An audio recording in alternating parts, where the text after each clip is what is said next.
Good morning, everyone. This is Keith Hutchings from the Comfortable Home Project, and I'm here with Val in her sweet little house in Bassendean. So, Val, what's it like here on a cold winter morning?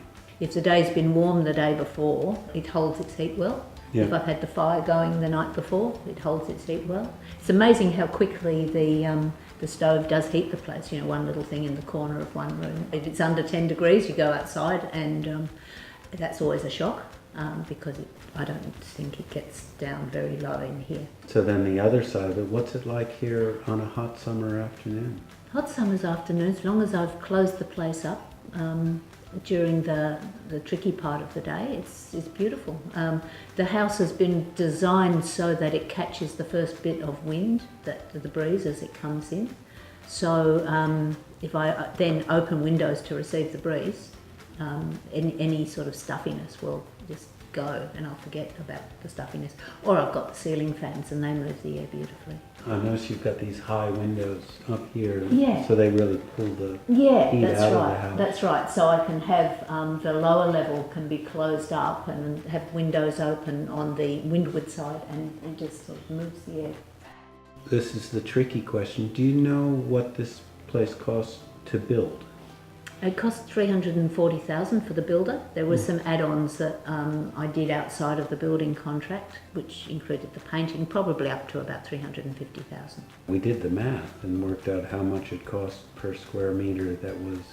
You'll have to remind me what the okay. figure was. I did the math on my own calculator. That was 2,300 a square meter. Right.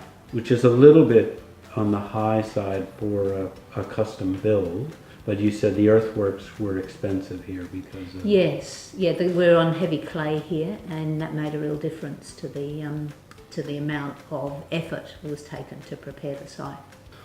Why did you decide to build a passive solar house rather than a kind of, what everybody else has, the ordinary kind of house? Well, it's just crazy to build a house that's going to be hard to keep comfortable to live in. I've lived in some uncomfortable houses. I can't see the point of... I just haven't missed I've done one summer here. I haven't missed the air conditioning button at all. And if you were ever to redo the build, heaven forfend, is there anything you'd do differently? Look, I think probably only little finishing things. I mean, I'd choose different fly wire, for example. And there's a couple of things I might have a little higher or a little lower. But I'm very happy with the way that the house works. I wanted to design in some things that would make it comfortable for an older, creaky person. That they're still all to be tested, I guess. Though I did have a friend staying with me recently in a wheelchair, and I found that I'd designed the benches too high for the wheelchair. Yeah. So there you go. But other than that, of all her friends, I was the best one to stay with because I'd designed it on the level. One of the things, though, is that with these windows open, I've realised that I'm actually quite noisy for my neighbours. Oh, right. You got the rock and roll going. Yeah. Got the rock and roll, or the football's not going so well or something, or the football's going really well. It's Either amazing way. How much noise comes out of this place. I didn't realise until a long time after I'd moved in. No one's complained yet. Yeah, as long as you're not an off-key singer, you're all right. So what is your favourite aspect of the house? Well, there's lots of things, actually. I love the louver windows. You get a prism when the sun strikes them. I love the amount of light that comes in high up. On a moonlit night, it's really bright in here. I had to move my bed once because I had it in a position where the moonlight was just tracking straight across in my eyes, and I thought, I need to buy a blind. Yeah, it's kind of like first world problems.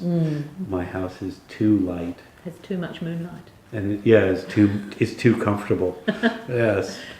If you were going to try and convince a friend who was building to build a passive solar house rather than a brick and tile house, what would you say to them? Look, I'd have them around here and I'd just explain the different design features that make a difference and explain that they do make a difference. Yeah. Because I didn't really expect so much difference, and how good it was to be able to catch the breeze as soon as it blows. That's a big thing with the passive solar. But people have to see it, I think. Yeah, the proof is in the pudding. Thank you for watching. I hope you've enjoyed this interview, and we'll come for the next one from the Comfortable Home Project.